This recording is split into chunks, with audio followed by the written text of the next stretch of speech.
What is one thing that you do not miss about renting? Or if you're currently renting, what is one thing you will not miss when you become a homeowner? Today, we're going to have some fun with this, and I'm going to give you 13 reasons why you should strongly consider becoming a homeowner. All right, this video I'm going to dedicate to Chris and Tanisha, my clients that relocated from New York. They are now with me here in Georgia. And just to give you a little bit of their story and how this came about is they were looking to relocate to Georgia, and we were working with each other like I do with many clients. And after some time, they decided, we're just going to move down.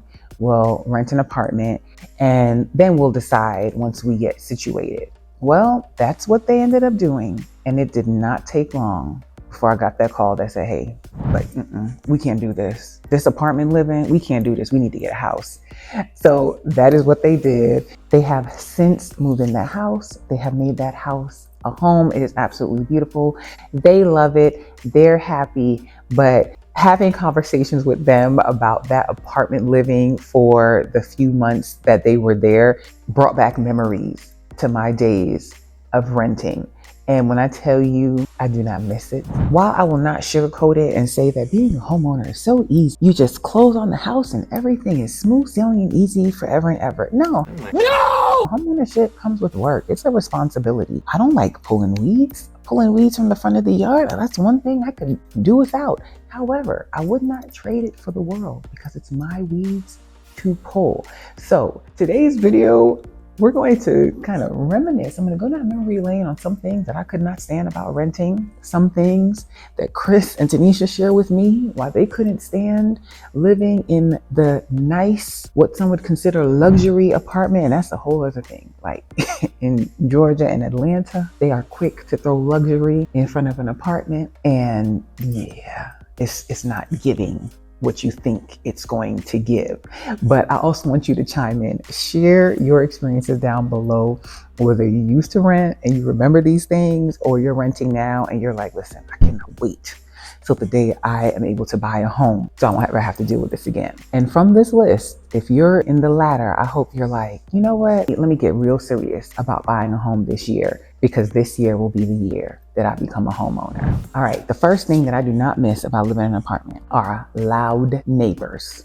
Loud neighbors, that no privacy. You have privacy, of course you have walls, but you can't control who is beside you, above you, under you. Was under you really a problem? I can't really remember under. I do remember the sides, the people around you, and above, but just being loud. That part I do not miss, which takes me to number 2, which is probably was a bigger pet peeve than the loud, was the heavy-footed neighbors. Like, I believe if you're heavy-footed and you have young kids that trample, well, young kids are going to do what young kids do. One of those two or both, like, you need to be on the ground floor. Why would you do that to others? The trampling noises and the loud-footedness, just trampling on your neighbors' heads. And that also applies when I go to a hotel. But I'm like, at a hotel, it's just temporary. But why is it always the ones that are heavy-footed or they have the kids that are trampling, they're the early risers? So they're going to get up early and then wake you up. Don't miss those two. Not at all. Number 3, and this one got from my clients, and I was shocked. Number 3 is people not picking up after their pets. I say I'm not shocked because this can also happen in communities too. When you own a home, if you're in an HOA that's not kept up, people aren't keeping up their stuff. But I feel like it's kind of less of a nuisance. Like, it could be a bother because, if they're letting their pets come in your yard, if you're owning a home, but in an apartment, I was shocked to hear, like, you could come out of your door, open your door and step in it because the neighbors didn't pick up after their pet. I'm assuming they just opened the door and then let the pet go out and didn't see. Like, that is nastiness. I didn't encounter that one myself, not that I remember, but yeah, I don't miss that. I would not miss that at all. That's nasty. The offenders are never the ones that's watching the video, because I was going to say, like, if that's you, you need to stop doing it. Just like an HOA meeting, it's like the problem people in the HOA, they're never the ones that attend the meeting. All right, number 4, garbage in the hallway. I remember this one when I was renting, and people, they don't want to walk the garbage to the dump, so they'll just like put it outside their door. I mean, if you put it out there temporarily, I get you're gonna take it, but then if you're gonna leave it out there, and especially leave it out there overnight, and then you have cats and whatever other animals are gonna go tear the bag, and now you have trash in the hallway, and oh, that's a pain. That would be a straight up pain. Wouldn't miss that. Don't miss that about renting. Not at all. Number 5, public parking. When it's too late after everybody in the park, now you can't park where you wanted to park. You got to park far and then walk up. And what if you got a lot of groceries that day? Now you got to drop off the groceries and you got to go find parking. Nobody wants to do that every day. Nobody wants to do that every day. Nobody wants to do that every day. And I guess some people are doing it. Like some people are doing it, especially if you live in like the city life. That's what you do, but more power to you. I don't want to do that. Don't miss that. Don't miss it at all. 6. Yeah, this probably isn't a common one, but it happened on the lines of public parking. My son lives in Atlanta and somebody hit his car. He got up to go to work.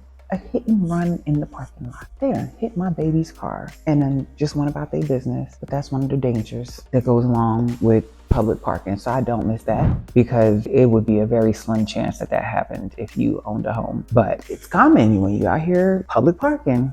That is something that could happen. So yeah, that's one karma, whoever did that to my child. 7, the smell from different people cooking food. It's like a whole smorgasbord, a melting pot. And I forgot about this one. And then my clients reminded me of this one. I remember, brought back memories that when you have those strong smells and the frying of the food and the stewing of the whatever, and it's just a smelling smorgasbord, which is that high on the list of annoyances. But when you're in your own home, you only got to worry about your house and what you're cooking.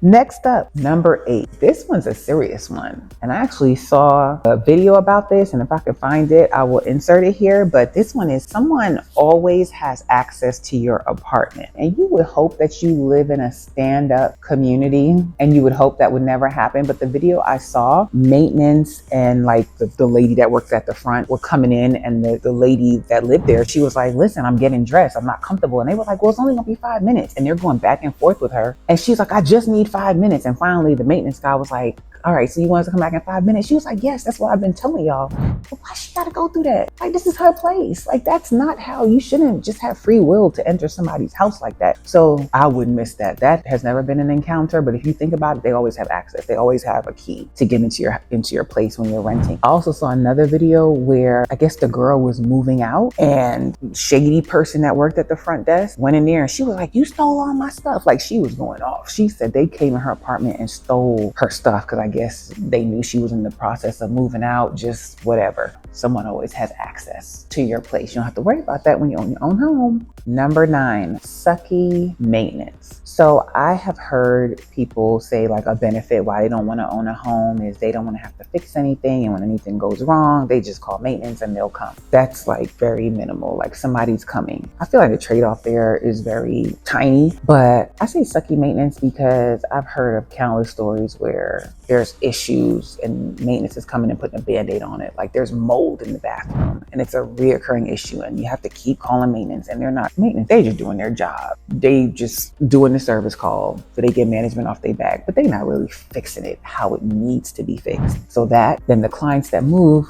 what really was the icing on the cake for them, but they had already decided to move by this point. But the AC went out. They had no AC during summertime for I don't even know how many weeks. It was ridiculous. Like they went through, but it was something happening. They had to order a part, which that was the first time that I've heard of anything like that. Because I'm thinking, you a big company, a big establishment. I'm thinking you have access to get what you need so that your residents, your tenants aren't inconvenienced. They were inconvenienced big time. That's sucky maintenance. So when you own your home, yeah, things will come up. You will have your maintenance team You can get a home warranty, which I have videos on that. You could do like a home fund where you're putting up like $25 a month to put it up just in case, or not even just in case, because when it will happen. It's not a matter of if. At some point, depending on how long you've been in the house, you're going to need to replace things over time. So you just have that fund going.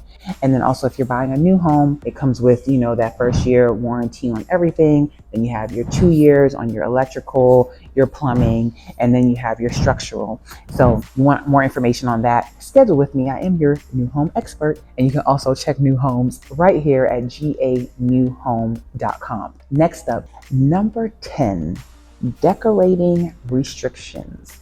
Shout out to Meraki Studios in Norcross, Georgia, where I am recording today. But some of you would love to have your place wallpapered up, painted up, just do your own thing. But you can't do all of that because you're renting. It's not yours. And you know that even if you did it, you have to return it to the original condition when you move out, and it's probably not worth the cost for you to do that, or your landlord is probably like straight, no, you can't, whether it's an apartment or you're renting a house. So you don't have that flexibility. But when it comes to your own home, you can do your thing and you can express yourself. So that's the 10th reason why, if you have not really strongly considered becoming a homeowner, you should. Number 11, and this is a biggie, increasing rent. Rent will always increase. All right. It will not stay the same. Even if you have a great landlord and they're just so nice to you. Yeah, they love you because you're paying rent. You are basically securing their investment. You are paying a mortgage. It's just not yours. It is theirs.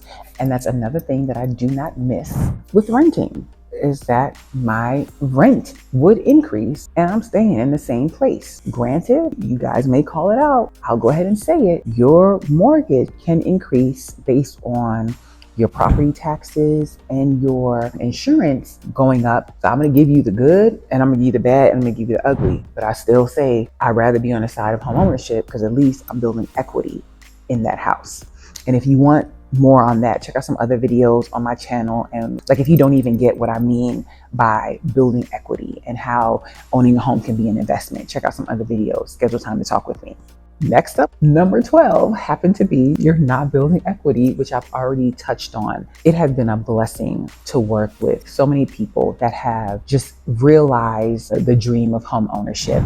But not only have they realized it, when they went to sell it, they realized what a great investment it was. They sold their home, they were able to buy their next home, or they kept that first home, they kept it as a rental property, bought their next home, or they sold that home and they sent their child to school, or they funded their retirement. It gives you options. There is a reason why 90% of millionaires have their foot in real estate. There is a reason for that. And that has to do with the wealth building tool, the ability to build equity. And I'm going to end off here at number 13, is that some of these rental properties, these apartments, cost more than a mortgage. The same, if not more, than a mortgage. So if you are interested in buying a home, let's talk about getting you in a home paying at or near what you're paying now. All right. Thank you guys for watching. Thank you for subscribing. Thank you for giving this video a thumbs up. It is free and it helps me. Don't forget to check out the podcast. This is my IG. This is my handle on all socials. Let's connect. Don't forget, leave me a comment on any of the items that I mentioned and any that I forgot. What is a thing that you do not miss about renting, or you will not miss about renting when you become a homeowner? All right, I will see you guys in my next video. Have a positive, peaceful, and productive day.